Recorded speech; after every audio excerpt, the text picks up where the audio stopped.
Bueno, esta mañana queremos seguir leyendo el Evangelio según San Lucas. Vamos a leer San Lucas y nos toca empezar un nuevo capítulo. ¿Qué capítulo vamos a empezar hoy? ¿Quién sabe?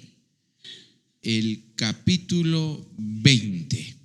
Lo último que vimos pues fue un hecho de Jesús allí en Jerusalén, y hoy vamos a continuar leyendo la historia. Estamos empezando los últimos 5 capítulos del Evangelio según San Lucas. Después de unos 2 años estamos avanzando y casi terminamos San Lucas. Casi, ¿verdad?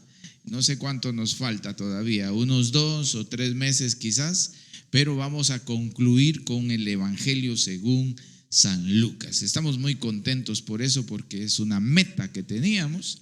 Y ahora podemos concluirla. Póngase de pie entonces y leemos el Evangelio según San Lucas del el capítulo 20 del versículo 1 al 8. En reverencia a la palabra del Señor, leemos todos puestos de pie. Antifonalmente dice la Escritura: sucedió un día que, enseñando Jesús al pueblo en el templo y anunciando el Evangelio, llegaron los principales sacerdotes y los escribas con los ancianos.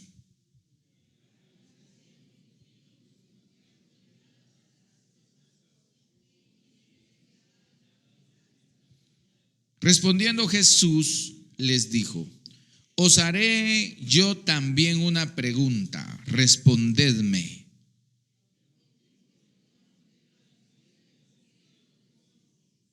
Entonces ellos discutían entre sí, diciendo: si decimos del cielo, dirá, ¿por qué pues no le creísteis?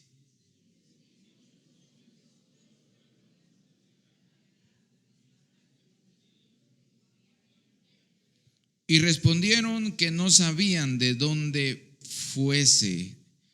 Entonces Jesús les dijo: yo tampoco os diré con qué autoridad hago estas cosas. Señor, queremos disponer nuestro corazón para poder recibir de ti esta mañana.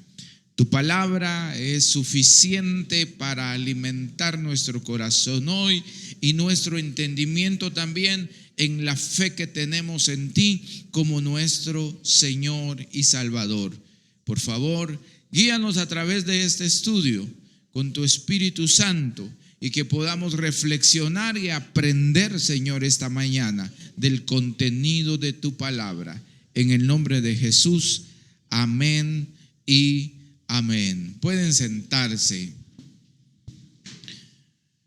He titulado el sermón de hoy, con una pregunta.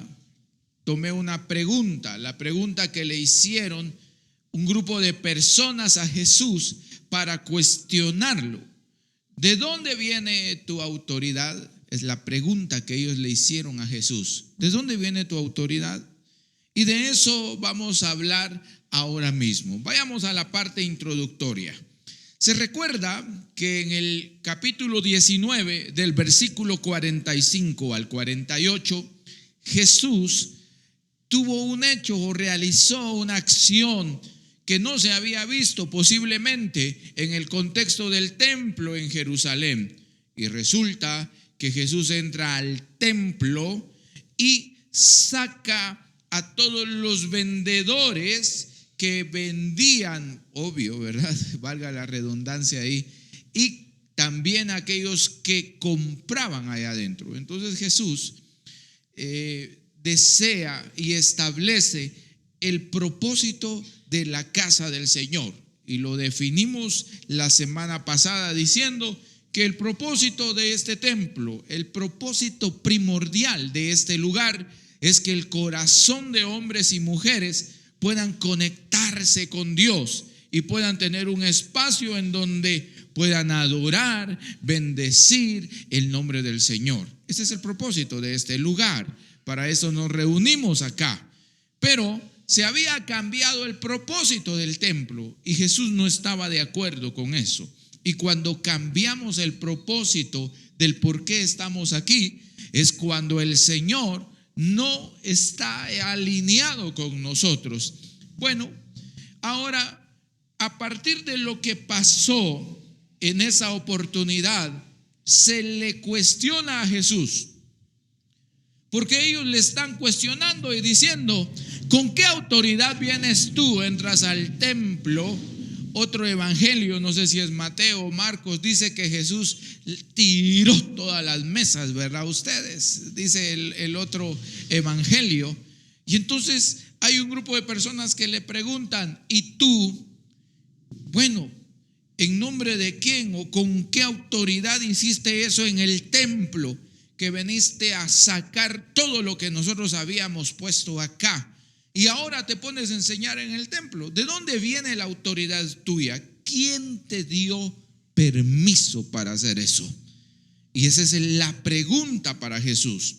Entonces, vayamos viendo lo que la Escritura nos va diciendo sobre este encuentro entre los hombres que dirigían al pueblo de Israel y Jesús, el hombre que había llegado a Jerusalén y que está causando ahora era tendencia Jesús en ese momento, porque todos estaban hablando de Jesús, todos estaban a la expectativa de Jesús, viendo qué hacía Jesús. Ese Jesús volcó todo en el templo y ahora enseña en el templo, predica en el templo. Hay que estar al tanto de ese Jesús. Leamos el versículo 1. Jesús de nuevo en el templo. Sucedió un día que enseñando Jesús al pueblo en el templo, ahí estaba Jesús, y anunciando el evangelio, llegaron los principales sacerdotes y los escribas con los ancianos. Y por aquí vamos a empezar. Jesús predicó en varios lugares. El escenario de Jesús no fue solo el templo. De hecho, hasta este momento leemos en Lucas que Jesús estaba predicando en el templo. Es la primera vez que lo encontramos aquí en Lucas. Luego no hemos encontrado que Jesús estuviera predicando en el templo, lo cual indica que Jesús predicó en el templo, pero su escenario de predicación y de enseñanza no siempre fue el templo, sino que Jesús estuvo en varios lugares. Predicó en la montaña, estaba en las calles, a donde quiera que Jesús estuviera, siempre aprovechaba para hablar del evangelio y para hablar de su llegada y de su misión. Pero ahora vemos a Jesús en el templo. Jesús está en el templo y enseña y también anuncia el evangelio. Dos cosas hacía Jesús: enseñaba y anunciaba el evangelio, que no es lo mismo. Enseñar es para los que estamos aquí. Usted necesita ser formado a través de la enseñanza de la palabra del Señor. Los que están ahí afuera necesitan conocer el evangelio. Entonces a ellos les predicamos el evangelio de la salvación. A ellos no les hablamos de doctrina de príncipe de paz. No. Porque usted quiere evangelizar a alguien con doctrina y se va a meter a problemas, definitivamente. No evangelizamos adoctrinando a la gente. Evangelizamos anunciando el evangelio de Jesucristo. Evangelio como una palabra que significa buenas nuevas. Entonces el evangelio, el anuncio del evangelio es el anuncio de buenas nuevas. Y Jesús anunciaba el evangelio, pero también enseñaba, dice la Escritura. Enseñaba a sus discípulos, a los que ya habían decidido seguirlo. Jesús les enseñaba, porque solo en la enseñanza podemos crecer, podemos seguir avanzando. Usted ya no necesita que yo lo evangelice, ¿o sí? ¿Necesita usted que lo evangelicemos hoy? No, usted necesita crecer en la fe. Entonces usted necesita ser formado. Y Jesús combinaba esos dos elementos: enseñaba y también anunciaba el evangelio. O sea, predicaba el evangelio, dice la palabra del Señor. Y él estaba en esta acción cuando llegan 3 grupos de personas. ¿Cuántos grupos llegaron? Llegaron, número 1, ¿quiénes? los principales sacerdotes. Número 2, llegaron también los escribas. Y número 3, también llegaron los ancianos. ¿Qué diferencia hay entre ellos? ¿Qué diferencia hay entre los sacerdotes principales? Dice, porque eran los principales sacerdotes, los escribas y los ancianos, 3 grupos. Yo pienso que tenían uniforme cada uno de ellos. Los principales sacerdotes tenían su propio uniforme, los escribas también, y los ancianos también tenían su uniforme, definitivamente. Ahora, ¿cuál es la diferencia entre ellos? Veamos, dice la escritura, no la escritura, no.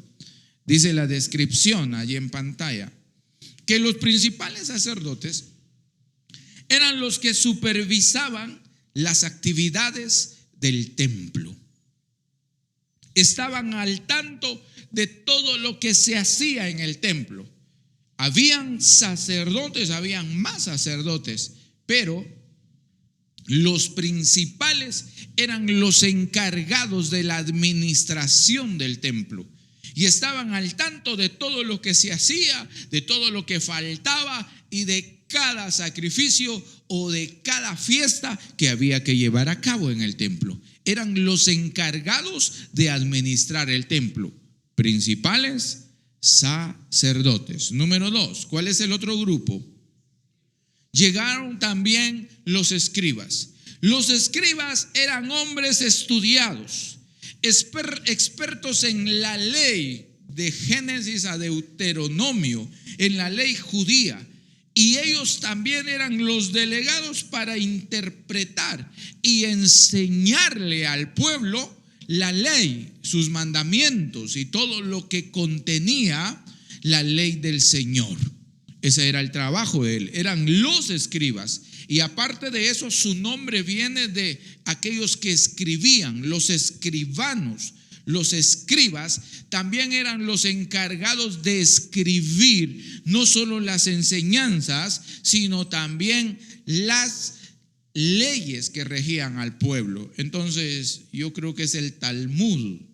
El Talmud es un libro que es como un comentario de todo el Tanaj, o sea, el Antiguo Testamento para el pensamiento judío.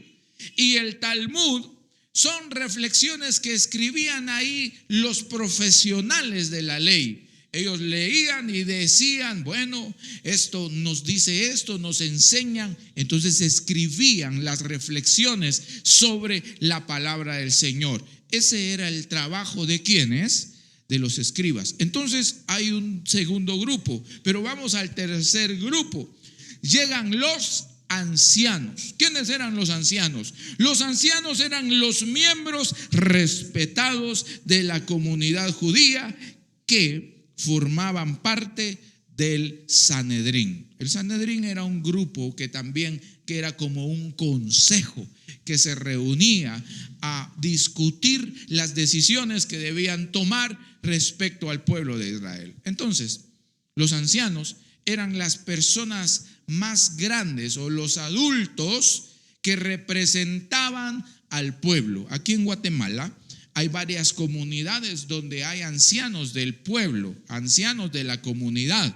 No sé si usted conoce algún lugar, pero yo conozco varios donde dicen hay que buscar a los ancianos de la comunidad. Son gente ya adulta que se les reconoce por su sabiduría, por su trabajo y porque ellos también representan autoridad en la comunidad.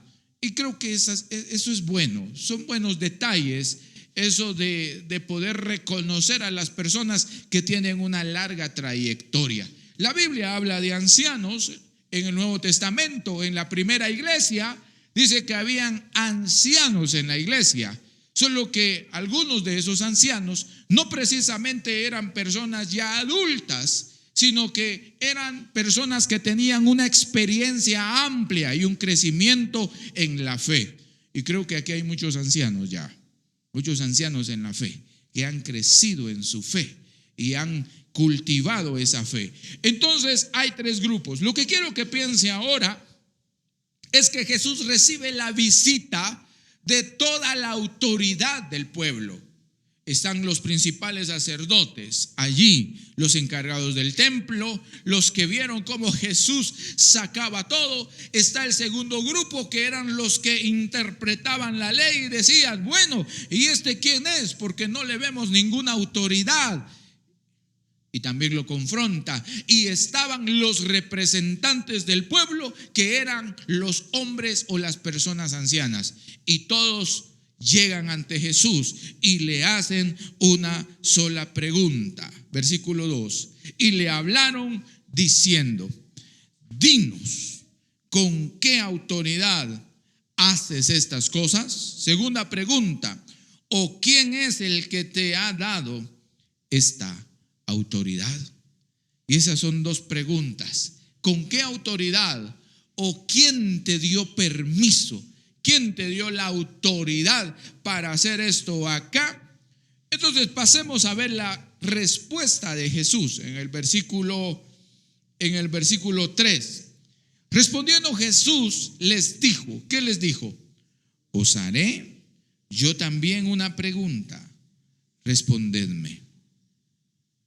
¿Cuál es la pregunta? Versículo 4. ¿El bautismo de Juan era del cielo o de los hombres? ¿Por qué es importante Juan acá? Debemos preguntarnos. Y para que podamos ver eso, vayamos por favor a leer el capítulo 3 de San Lucas. Lo leímos hace unos años, pero vamos a volver a leerlo hoy. Es el capítulo 3. Y nos interesa el versículo 7 en adelante. Siga la lectura, que dice: y decía a las multitudes que salían para ser bautizadas por él: oh generación de víboras, ¿quién os enseñó a huir de la ira venidera? Haced pues frutos dignos de arrepentimiento, y no comencéis a decir dentro de vosotros mismos: tenemos a Abraham por padre. Porque os digo que Dios puede levantar hijos a Abraham aún de estas piedras. Y ya el hacha está puesta a la raíz de los árboles. Por tanto, todo árbol que no da buen fruto se corta y se echa en el fuego. Y la gente le preguntaba diciendo entonces: ¿qué haremos? Y respondiendo él les dijo: el que tiene 2 túnicas, dé al que no tiene, y el que tiene que comer, haga lo mismo. Vinieron también unos publicanos para ser bautizados y le dijeron: maestro, ¿qué haremos?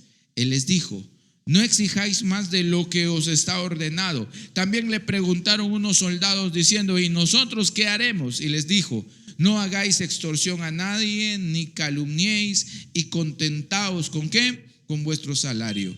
Como el pueblo estaba en expectativa, preguntándose todos en sus corazones si acaso Juan sería el Cristo, respondió Juan diciendo a todos: yo a la verdad os bautizo en agua, pero viene uno más poderoso que yo, de quien no soy digno de desatar la correa de su calzado.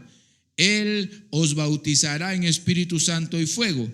Su aventador está en su mano y limpiará su era y recogerá el trigo en su granero y quemará la paja en fuego que nunca se apagará. Jesús ahora cita ¿a quién? A Juan el Bautista, y trae al escenario a Juan el Bautista y les presenta y les dice: el bautismo de Juan o el mensaje de Juan, ¿era del Señor?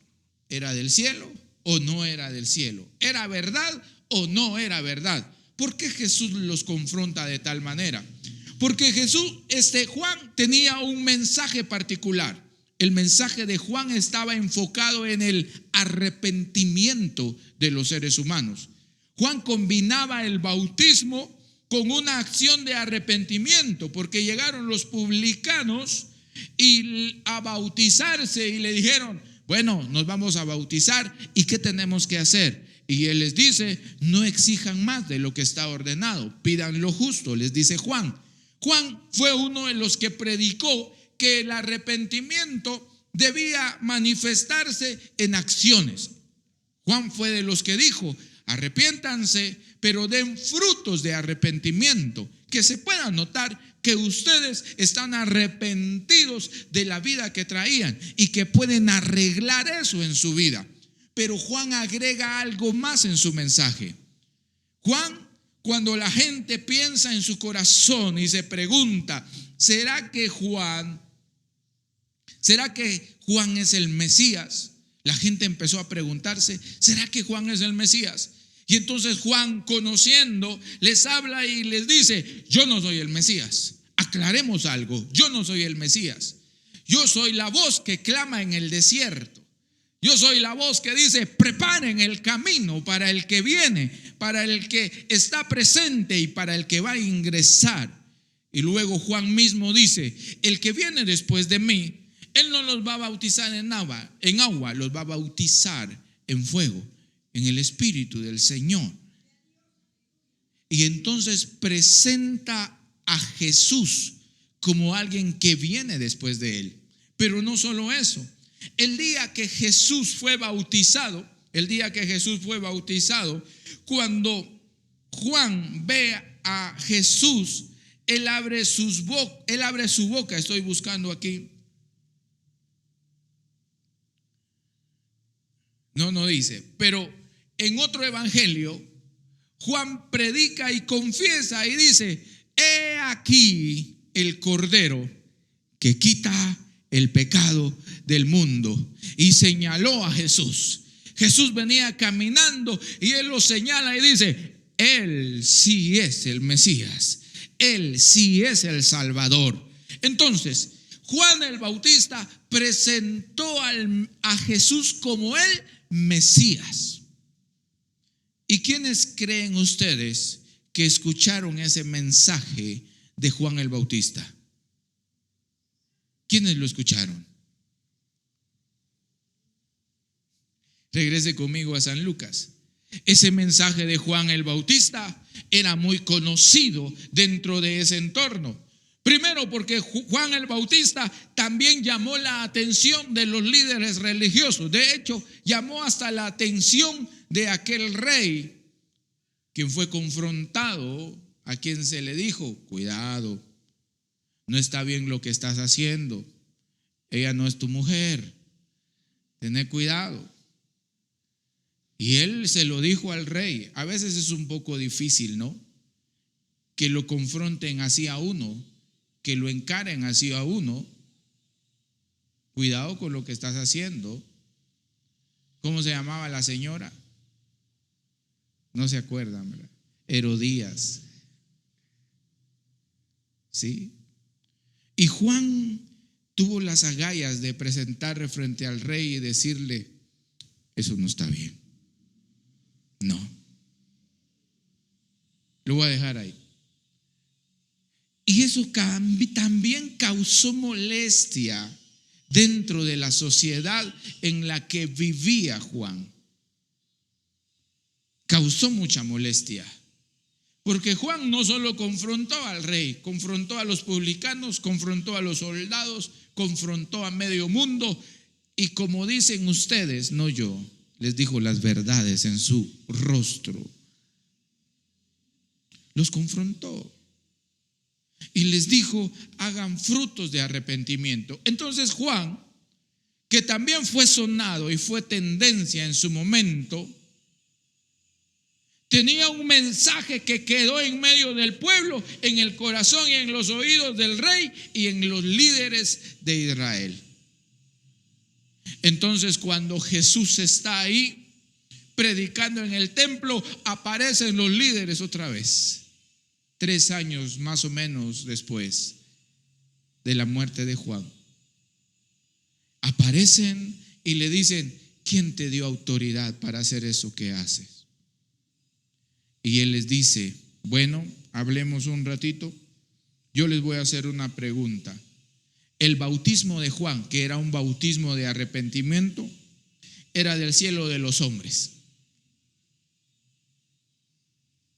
¿Por qué Jesús les pregunta esto? Es sencillo. Porque Juan predicó sobre Jesús, anunció a Jesús. Les digo, Jesús viene, Jesús va a aparecer y Él es el Mesías. Y Él les pregunta, ¿lo que Juan predicó, lo que Juan anunció y lo que Juan hizo, es del cielo o no es del cielo? ¿De dónde es? Ahí estaba la confrontación, porque Juan tenía la respuesta. Juan ya había presentado a Jesús, ya había dicho, Él es el Cordero. Se los presentó a los líderes, les dijo, ahí viene, porque todos estaban a la expectativa.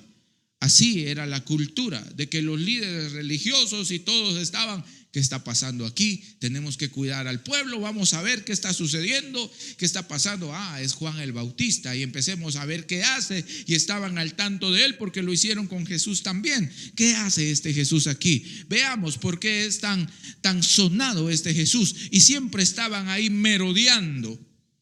Habían escuchado el mensaje de Juan el Bautista, que decía que Jesús era el Mesías. En otras palabras, Jesús les estaba diciendo, a ver, recuerden el mensaje de Juan el Bautista. Él dijo que yo soy el Mesías, que yo soy el Salvador, y de ahí viene mi autoridad. Ahora díganme ustedes, ¿lo que Juan decía era del cielo o no era del cielo, o era de hombres? Y entonces aquí empieza la discusión de los principales sacerdotes. Si nos pasamos ya en la parte final casi, versículo 5. Entonces ellos discutían entre sí diciendo, si decimos del cielo, dirá. ¿Qué dirá? ¿Por qué pues no le creísteis? Y si decimos de los hombres, todo el pueblo nos apedreará, porque están persuadidos de que Juan era profeta. Entonces Jesús les está diciendo, Juan ya les dio la respuesta de dónde viene mi autoridad. Algunos piensan que Jesús estaba contraatacando con preguntas, pero realmente lo que Jesús está haciendo es utilizando una verdad dicho por alguien más. Jesús no les dijo, yo vengo de tal lugar, o mi testimonio lo da fulano de tal. San Juan también habla un poquito de esto cuando él dice, dan testimonio de mí las escrituras, porque lo confrontan. Dan testimonio de mí Juan el Bautista, responde Jesús. Y en esta ocasión él utiliza a Juan el Bautista para confrontarlos y decirles, pero si Juan ya les dijo a ustedes, ¿quién soy yo? ¿Por qué ustedes no tienen la capacidad de ver quién soy yo? Y cuando Jesús los confronta, ellos solo tienen dos opciones. La primera opción es, si decimos que lo que hizo y dijo Juan viene del cielo, Él nos va a confrontar y a decir, entonces ¿por qué no le creyeron? ¿Y por qué no creen quién soy yo? Pero si decimos que viene de los hombres, entonces vamos a tener problemas con los hombres aquí abajo, porque todos ellos respetan a Juan y ven a Juan como un profeta. Por supuesto, como dijimos, Juan ya había reconocido a Jesús como el Salvador, y ahí estaba el punto de Jesús al confrontarlos. Terminemos esta mañana en la parte de las conclusiones. Hay unas palabras que ellos utilizan. Versículo 7. Y respondieron que no sabían de dónde fuese. Ellos dijeron, ¿sabe qué vamos a decir? Que no sabemos de dónde vino la autoridad de Juan el Bautista. Digamos eso. O de dónde era el bautismo de Juan el Bautista. digamos que no sabemos. Así no caemos ni en una ni en otra. Pero ese no sabemos tiene un mensaje atrás. ¿Cuál es el mensaje, pastor? No queremos reconocer lo que Juan el Bautista dijo. Esa era la postura de los líderes. No queremos reconocer que tú eres el Mesías y que vienes del Padre como Salvador. Y no queremos reconocer ni tu autoridad ni tu enseñanza. Entonces mejor nos ponemos de acuerdo y decimos: no sabemos.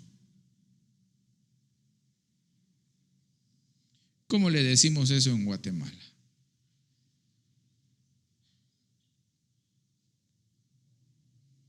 Nos hacemos los locos y mejor decimos: no sé. Nos hacemos los ignorantes de algo. Sabemos que estamos en ese asunto. Sabemos que estamos en la situación, sea cual sea, porque yo no puedo hacer una lista. Sabemos que estamos ahí, pero preferimos decir: yo no sé, fíjese, no, que Dios se encargue de eso mejor. Que Él haga lo que Él tenga que hacer. No, pero si usted sabe cómo es el asunto, pero si usted sabe y conoce cuál es la situación, usted solo está repitiendo lo mismo de estos tres grupos. Y entonces Jesús les ve y les dice: bueno, como ustedes no me quieren reconocer con el mensaje de Juan el Bautista, yo tampoco les voy a decir nada. Y quedémonos así mejor. Quedémonos que ustedes dicen que no saben, aunque ya saben. Y quedémonos que yo no les digo nada, aunque ustedes ya saben de dónde viene mi autoridad. Y es interesante eso porque me recuerda que tal vez el Señor no discute tanto con nosotros. El Señor no se complica la vida con nosotros los seres humanos. El Señor no trata de discutir si Él es el Salvador o no. Jesús no está discutiendo eso. Jesús no está discutiendo de que Él sea o no el que vino a salvar. Él dice: yo soy el Salvador. Y si ustedes no lo quieren creer, ese es su problema. Si ustedes lo quieren ignorar, no lo quieren aceptar y lo quieren obviar, pues está bien, pero ese es asunto suyo. Pero yo soy el Salvador. Y Jesús viene con esa autoridad. Jesús viene con esa seguridad, no solo seguridad, sino que Él es el Hijo de Dios. Y siendo Él el Hijo de Dios, no tenía por qué evidenciarle a nadie que Él era el Hijo de Dios. Otros le decían: a ver Jesús, haz unas señales, vamos a ver si tú de verdad tú eres. Y Jesús no cae en esas trampas, hermano, en esos juegos. Jesús no necesita caer en ese juego humano. A ver, compruébeme, a ver, vamos a ver si es cierto. Y entonces empezamos: haga esto, haga lo otro, haga aquí, allá. Nosotros los humanos somos así, pero Jesús no necesita hacer eso. Él es el Hijo de Dios y ya. Él es el Salvador y se acaba el tema a discutir. El problema está con nosotros los seres humanos. El problema está con nosotros que escuchamos a Jesús, que vemos a Jesús pasar delante de nosotros, pero si tenemos las agallas, la capacidad y la decisión para decir: te reconozco, Jesús, y sé que tú eres el Salvador. La respuesta fue clara. Jesús les indica que Juan habló de Él y que lo único que faltaba aquí era que ellos le reconocieran como el Salvador. Jesús les está diciendo: si aquí lo único que falta es que ustedes me vean, me reconozcan como lo que soy, porque Juan ya lo anunció, la gente ya lo dice, solo quedan ustedes. Pero cuánta insensibilidad y dureza tenemos, como aquellos hombres hoy, que ellos prefirieron mentir con una respuesta, haciéndose, como dijo la persona anciana, los que no sabían, por no reconocer al Salvador. Es la decisión más triste que un ser humano pueda tomar. Es la decisión más lamentable que una persona puede tomar en la vida. Hacerse el ignorante para no reconocer a Jesús.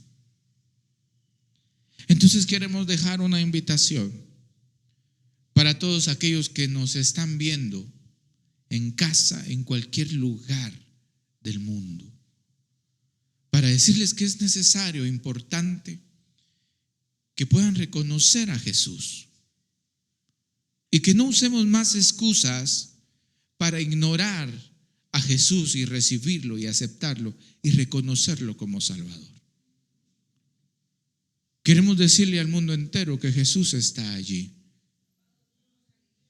y que Él sigue siendo el Salvador, querramos nosotros o no reconocerlo. Usemos cualquier argumento, el argumento que querramos inventar o usar, Jesús sigue siendo el que salva el mundo. Y no importa cuánto querramos ignorar el mensaje de otros, cuánto querramos enterrar el mensaje de otros, Jesús sigue siendo el Salvador. Así que es importante que todo aquel que se encuentra con Jesús y que escucha a Jesús y la invitación de Jesús, no le ignore, sino que se acerque a Él y le reconozca tal cual es. Y creo que aquí estamos todos diciendo, reconocemos la autoridad de Jesús. Nosotros no cuestionamos la autoridad de Jesús. No cuestionamos por qué Jesús puede inferir en nuestras vidas. No cuestionamos por qué Jesús puede influir en nuestras vidas. No lo cuestionamos. Jesús tiene la autoridad para eso y mucho más en nosotros. Lo reconocemos. ¿Qué tal si se pone de pie?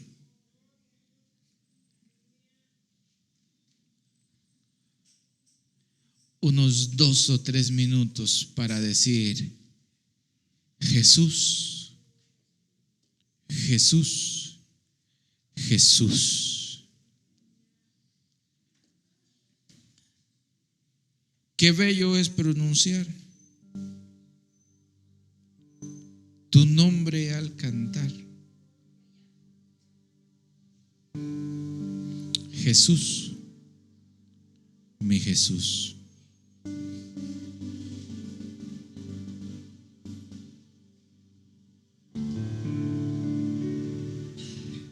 Conmigo. Jesús, Jesús, Jesús, mi Jesús. De nuevo. Jesús, Jesús, Jesús, mi Jesús. Qué bello. Qué bello es pronunciar tu nombre al cantar. Jesús, mi Jesús. Tu nombre trae salud, tu nombre trae virtud. Jesús, mi Jesús. De nuevo, diga Jesús. Jesús, Jesús, Jesús, mi Jesús. Jesús, diga Jesús, Jesús, Jesús, mi Jesús. Qué bello es pronunciar tu nombre al cantar. Jesús, mi Jesús. Tu nombre trae salud, tu nombre trae virtud. Jesús, mi Jesús. Adore diciendo aleluya, aleluya, aleluya al Señor.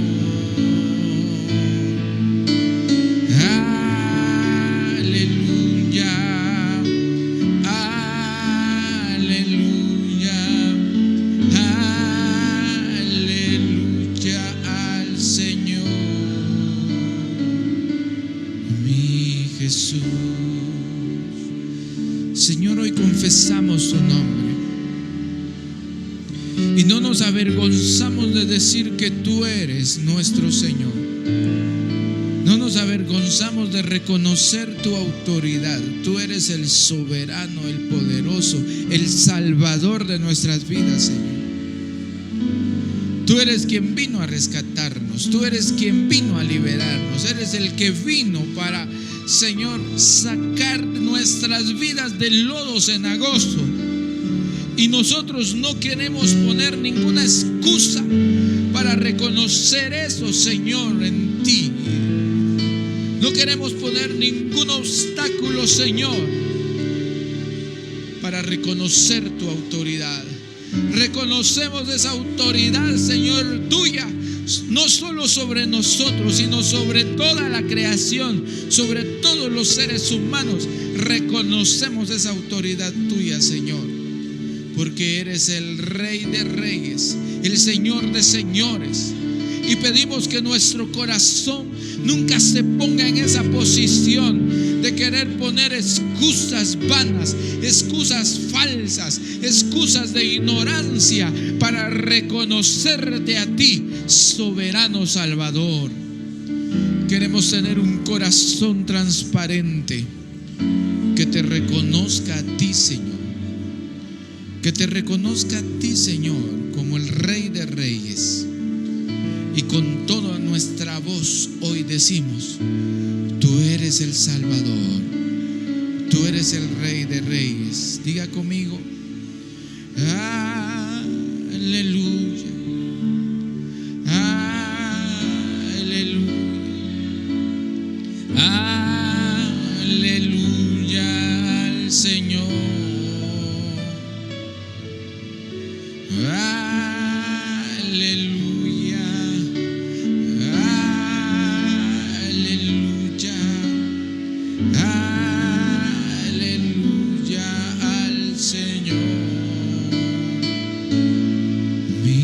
Jesús, bendito sea tu nombre. Dele un hermoso aplauso de alabanza y adoración a nuestro Salvador Jesucristo. Amén y amén. Puede tomar su lugar.